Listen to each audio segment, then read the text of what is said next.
Hello all sentient beings and welcome to Transmissions Alt Mode, where we talk about all news, comics, and media related to the...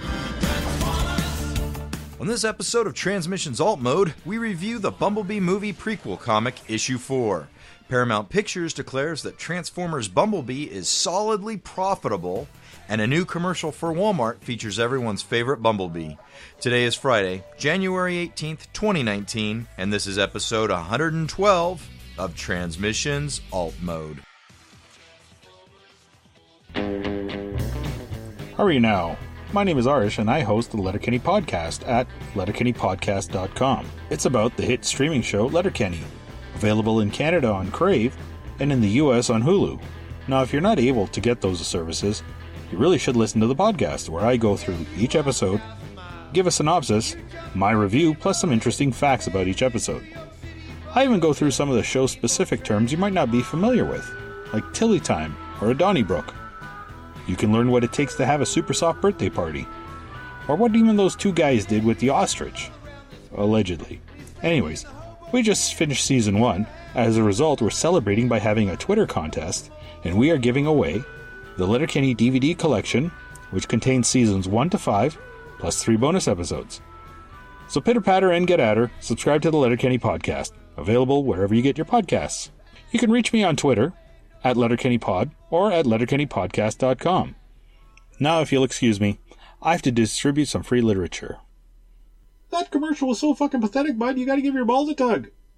Fuck you, Shorzy. Welcome to Transmissions Alt Mode, the podcast that's a prequel to nothing. I'm your host, Daryl, aka the Cybertronian Beast, and I'm joined by the most excellent Transmissions team, Jeremy, aka Yakko. Hey, how you doing? Let's talk Transformers.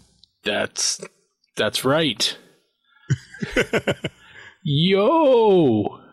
So we're going to get right into it here with some donations, which we have none of. And that's a shame, people. Nobody wants to donate. I guess Yoshi's just not doing it anymore. I don't know what to say. We have better luck when he's on the show. Apparently. Maybe, I mean, we need the donations because, I mean, it's only the middle of the month right now, but the end of the month is coming and Russian Yoshi will be back to collect. So maybe we can threaten it if you don't want him to show up. We will be visited by a Russian Yoshi. We do have merch. Buy some merch. It's cool. It's comfy. It's beautiful. It's our merch. And where is that? Oh, yeah. You can visit it at transmissionspodcast.com/shop. That's a pretty good store. It's a pretty kick-ass merch. Let's get the show started, okay? Yeah. Comics news. Charles is going to fire us. Take it away. All right. Oh my God. Tricky, but okay. Yep. All right, we got a couple things in comic news this week. We have a couple more cover previews from the new IDW Transformers comic series. The first one we have, this is an image of Optimus Bumblebee, looks like Chromia, and Megatron in the background, like a bad 80s image. And this is done by Freddie Williams II, who's worked on the Batman TMNT crossover, and Andrew Dalhouse, who has also worked for DC and Valiant. And when I first saw this, I thought Fico Ossio, because it was kind of the style that he had with just the way that things looked, but, I found that it wasn't Fico. But what do you think of this image, Daryl? I don't like it. It's stylized for sure. You can definitely tell who's who, so that's important. Prime looks like he's too shiny in weird spots. It looks like he's like melting. Yeah, it's like he's all dented or something. I don't know. And it, like, you can see the faction symbol on Prime's shoulder, but then Bumblebee or Chromia don't seem to have one. And typically Bumblebee would have it on his chest. I'm giving him the benefit of the doubt and that it might not be there, but it would be somewhere on these other two. And the only thing that I can think of is that this artist is not comfortable drawing the symbol yet, because guess what? The Autobot symbol is difficult to draw. Yeah. Well, also the series is supposed to start off pre-war, so maybe I guess. Autobot sure. Yet. Yeah. Okay, I'll give you that. I mean, we don't know. Yeah, that's a good reason. Okay, sure. No, I'll give you that. I only say that because the next image we have also has Bumblebee with no faction symbol. Oh, cool. Yeah. Let's go on to the next one. This is by an artist named Cache, and doesn't look like they have any other previous published work that I was able to find. So this might be, their big break or one of their breaks into the industry. But it's an image of Bumblebee with a spooky shockwave kind of in the shadows behind him. Soundwave? Spooky soundwave behind him. And I really like this image, particularly a lot better than the other one. This is a more kind of traditional, looking Bumblebee and Soundwave head. It looks like they're in kind of a crystal cavern or something. So, out of the two, I really prefer this one. I'd have to agree. The other one is going to have a foil variant, so that might be part of the issue too.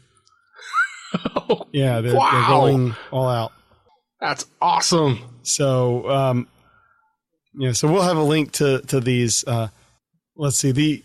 This Bumblebee one is cover 5B, if that tells you anything. They're gonna have a ton of variants for these first issues. And to go along with these covers, we have the title of the first arc. Writer Brian Ruckley has shared a picture of the beginning of his script, and the title is "The World in Your Eyes, Part 1 of 5." And Daryl and I have talked a few days ago about this. Neither of us were fans of like the Lost Light and Optimus Prime reboots, where they were like 7-part initial arcs. So at least 5 is shorter, I guess. But here's hoping they really knock it out of the park. Yeah, here's hoping. 5 issues is, that's a trade, right? Yeah. So they need to hit the ground running here. They've got a absolute brand new creative teams here. We've been doing this for a lot of years now, and even beforehand we've been reading and collecting Transformers comics. I don't know who any of these people are, Not to say that I won't like their stuff, but I just have nothing to go on.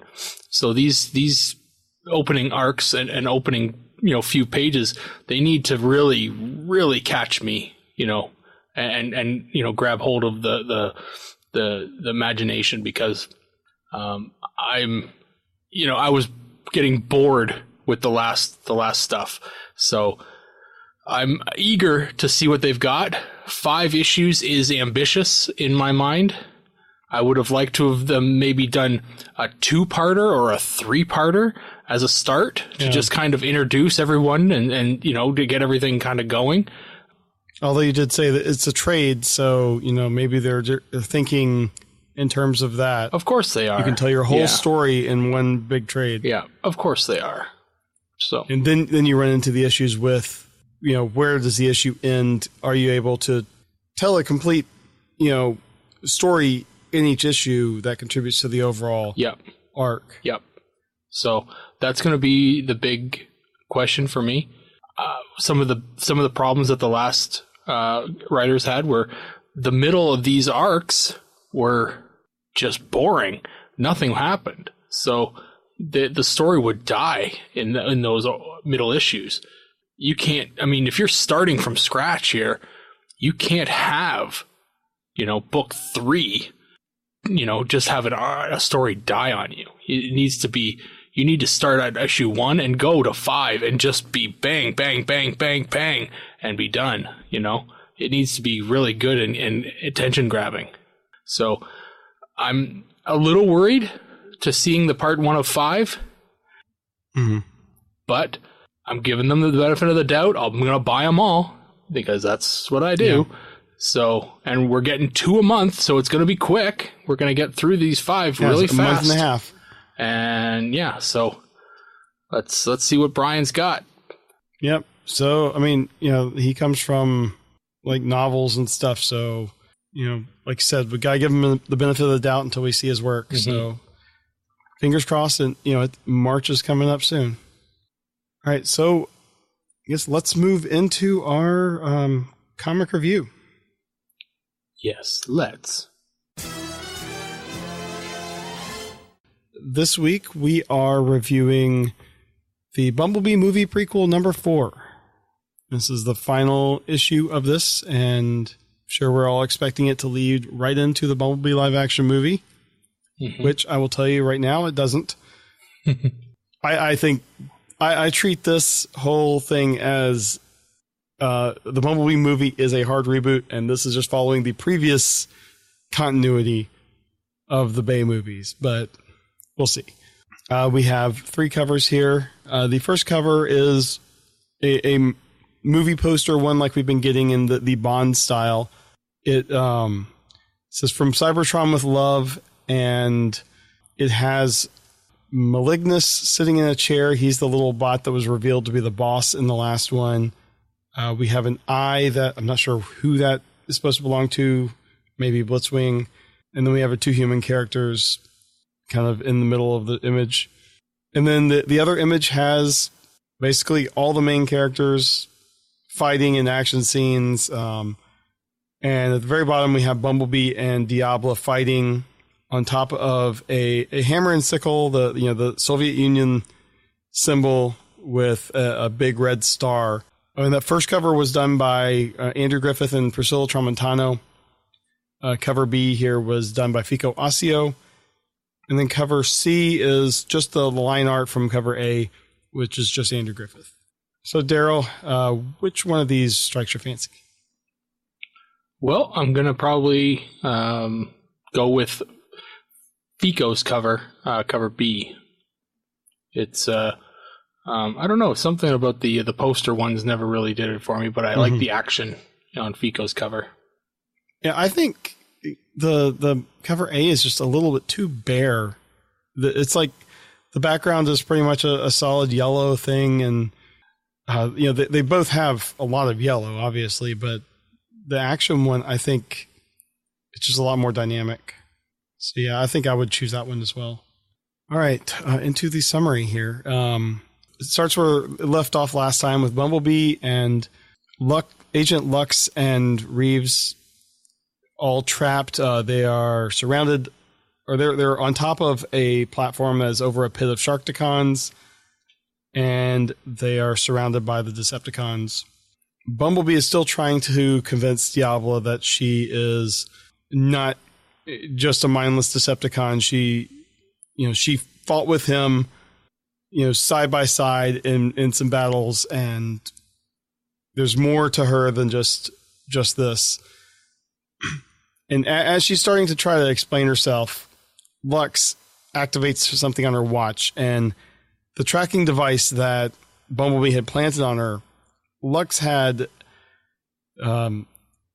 changed into an explosive device without telling Bumblebee. And there's a huge explosion. Doesn't really do much to the Decepticons, but it blows a hole in the wall, and it gives them a chance to escape. So B transforms, humans are inside him, and he actually transforms into an underwater mode.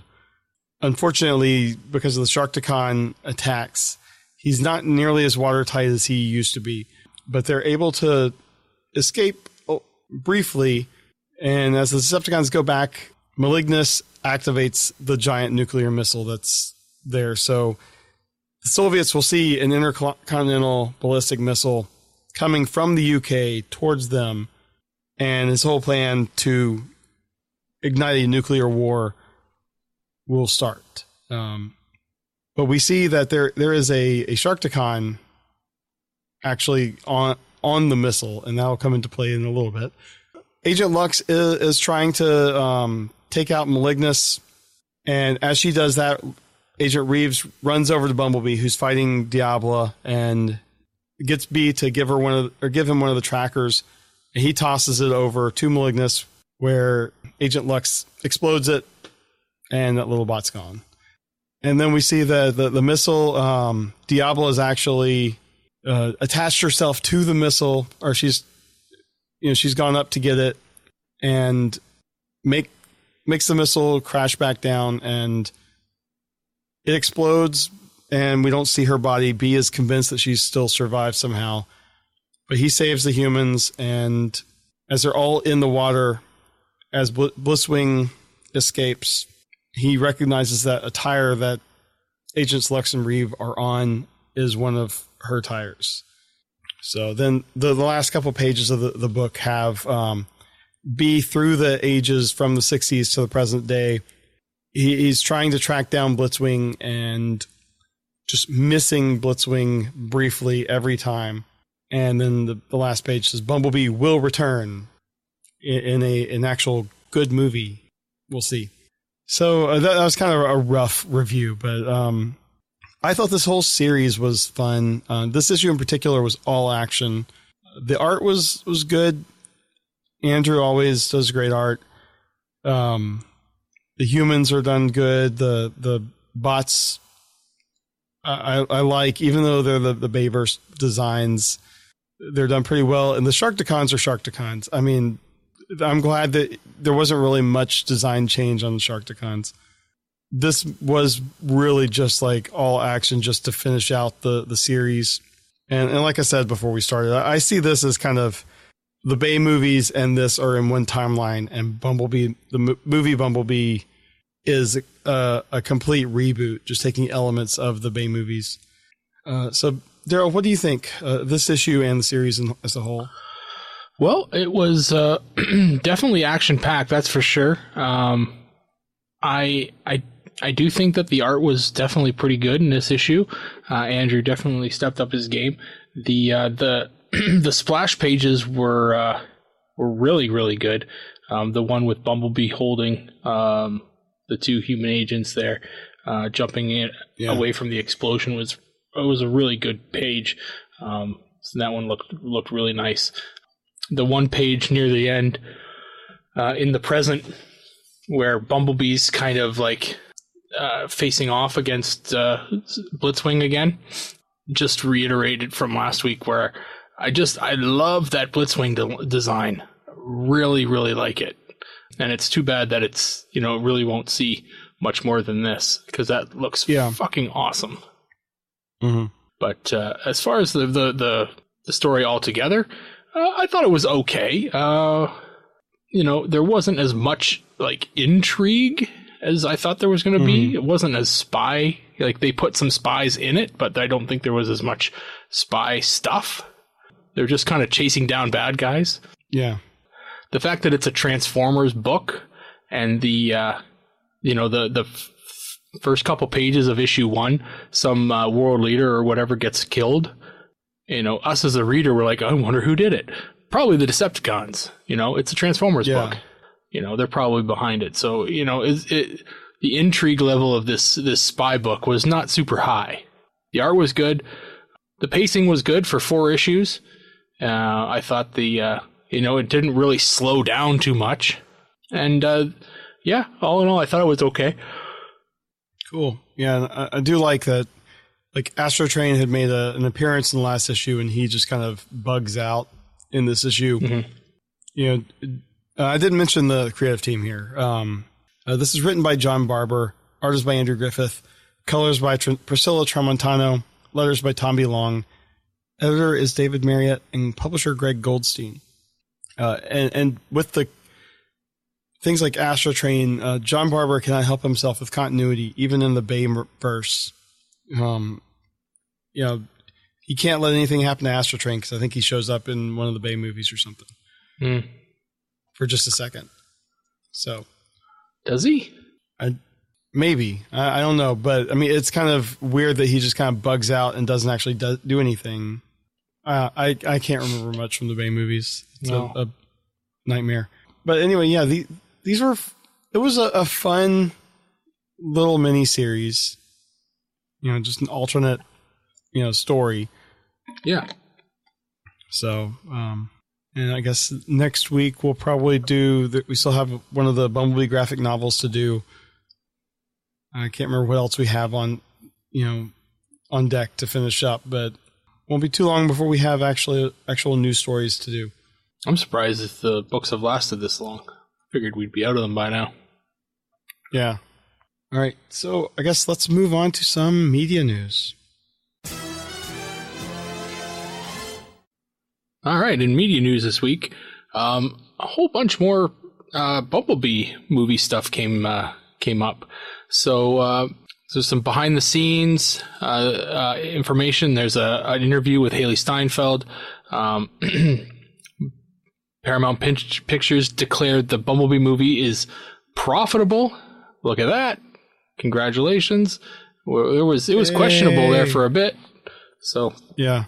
Even though it was rated really well, it just it had some stiff competition. So good on you. Thank you, international audience. Yeah. And most recently, I think the story came out today. We've reported on it before, but Travis Knight has his own studio. It's the stop motion studio. It's called Laika, yeah. So people were asking if Laika will be doing Transformers stuff with their in stop motion. I mean, kind of fits, right? They're stop motion. Hasbro makes Transformers. Mm-hmm. It's two peas in a pod, right?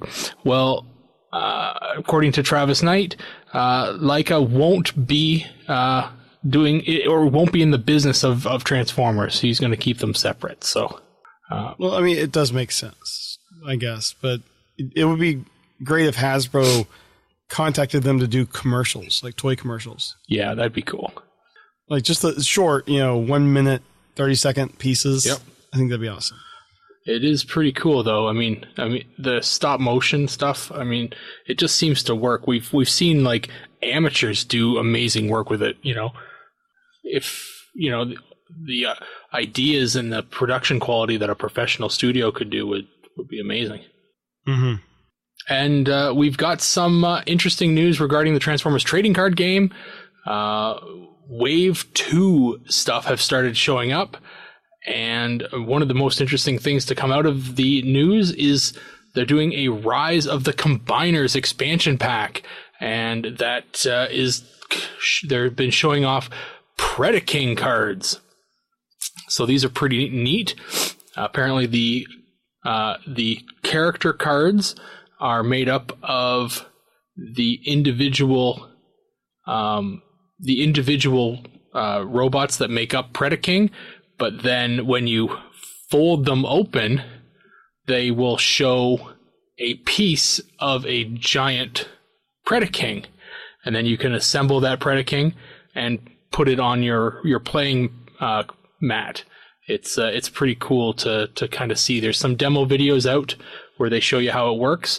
The cards fold themselves. You don't have to fold them. They don't automatically fold, but they're pre-scored to fold. It looks really cool.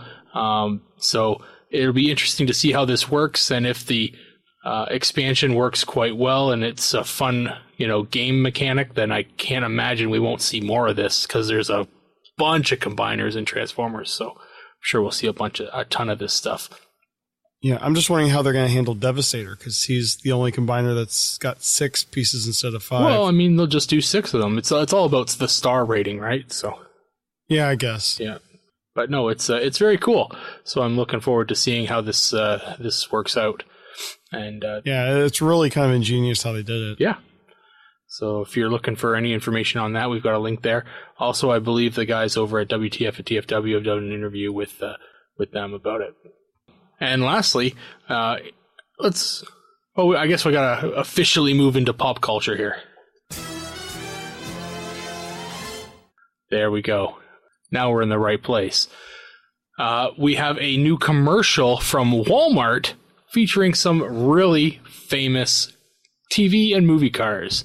And this was a really fun one to watch because you get to see all these really cool vehicles like the DeLorean, the Ghostbusters mobile, Ecto-1, and others.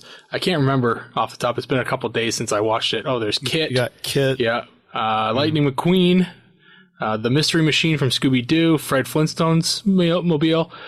And then near the end of the commercial, you get Bumblebee from the new Bumblebee movie in his Volkswagen design. So that's very cool to be included in this commercial. It's a very fun commercial.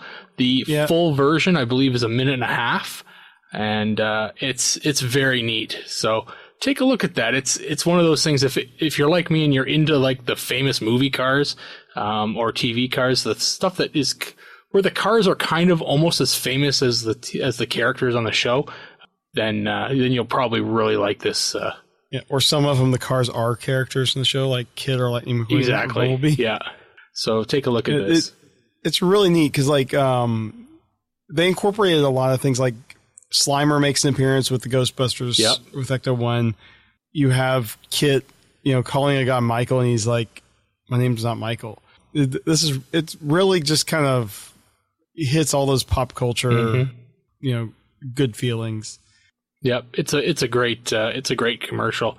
So well done, Walmart, for getting this thing done. It would have probably taken a lot of guys a lot of time to assemble all these vehicles. Well, yeah, and I'm wondering like how the rights stuff, how do they work out all the rights for all these various things? You have the Batmobile from the Nolan movies in there. I bet you because they're Walmart and they sell all the products, they're like, look, we're going to use this and you're going to be fine with it. Well, and they were advertising like their thing where you can order online and pick it up. Yep. Just, so it's not like they were trying to sell any of these particular brands for the brands. Yep. So it's just a fun video. Yeah. Cool. Well, that's it for pop culture. All right. Well, let's move on to convention news. And only one thing here, and we actually mentioned it in the main transmission show too, but he worked in some of the animation stuff too in development. So we'll mention it here too. Eric Siebenaler is going to be attending TFCon Los Angeles 2019. He worked at Hasbro for many years. I believe I said he worked on the brand team from like 2002 to 2010 for Transformers. He was heavily involved in Transformers Animated, but he worked on movie stuff and like the Armada Energon Cybertron series. So check him out. I'm sure he'll have some great panels talking about toy design and just character design in general. So that is it for convention news. Right on. And we will move on to feedback then. Let's close it out. All right. We have one piece of feedback from John, our recent Donatreon, that Yoshi asked for more information about him. So he sent that in. And unfortunately, Yoshi isn't here. So sorry about that. But John says that he's a 40-year-old truck driver from Cheyenne, Wyoming. He's been driving his truck for about 3 years, but part of the decision to do that was that he loves Transformers and Optimus Prime in particular. He has two boys that are 20 and 18, and his Transformer tattoos are older than his youngest kid. He volunteers at the Denver Pop Culture Convention for the last couple of years, and he also donates to the TFU.info podcast, which is cool. I do too. And he has a no longer updated YouTube channel, but he wants to thank us for the podcast because it helps cut down the long hours on the road. So that's awesome. And I'm sorry that this is going to be a shorter show because there's just the two of us, but we do have some very long shows in our backlog. We're the best too. Yeah. So thanks so much for commenting, and hopefully you make it out to a convention that we're going to be at. That'll be it'd be great to meet you, and glad that we're able to help pass the time as you're driving across the country. Damn right. So that is all the feedback we got. All right. And with that, it'll bring us to the end of the show. And Charles has written the ending credits here. So confusingly. So you can donate to us via Patreon or PayPal to www.transmissionspodcast.com/support. Please subscribe and rate us on Apple Podcasts, Stitcher, and Google Podcasts. You can like us on Facebook and follow us on Twitter. We also have a Discord server, and you can check that out. You can find it on our website, or you can just find it. I don't know where else you could find it. Transmissionspodcast.com/Discord. Discord. There you go. Hey. And I think Yoshi actually says a lot of this in the likely. intro. I forgot. But send us feedback if you want, because we like getting the feedback and we put it on the show, and there's a really easy way to do it. You can go to feedback and send us an email directly at feedback@transmissionspodcast.com, or you can go to the website. Again, it's transmissionspodcast.com/feedback, and there you can write something in, or you can use the widget to record something and send it to us directly. We like getting those. Those are fun. We get to hear your voice, and we'll put that up on the show. If you want us to. I mean, we'd want to because it's easier for us. But, if you don't want us to, we won't. So, yeah. Anyway, that's all for me. I've had a fun time here getting this done without the ball and chains that are Yoshi and Charles. Those guys, they drag us down, Jeremy. Yeah. Thanks you guys for joining us. This has been a blast. We will talk to you again next week. Talk to you later. All right, bye. Hey everyone, thanks for listening to this episode of Transmissions. But just because this episode is over doesn't mean the Transformers fun has to stop. Join us and other Transformers fans on our Discord chat server by visiting transmissionspodcast.com/Discord. If you would like to learn more about how you could support the Transmissions Podcast, just visit transmissionspodcast.com/support. Thank you all for listening, and we'll see you again next week.